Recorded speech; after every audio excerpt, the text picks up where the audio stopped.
Warga Sungai Kahayan percaya ada makhluk di sungai ini yang mirip manusia. Nelayan di Kahayan sering melihat sosok berdiri di air, dari jauh tampak seperti orang. Posturnya tegak, kepalanya menunduk, tidak bergerak.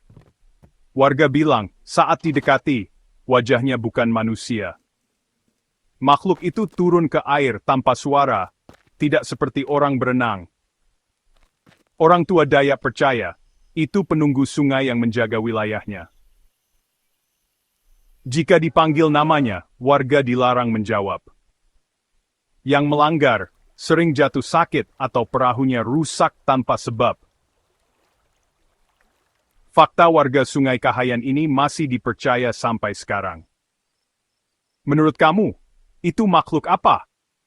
Berani tulis di komentar, like dan subscribe.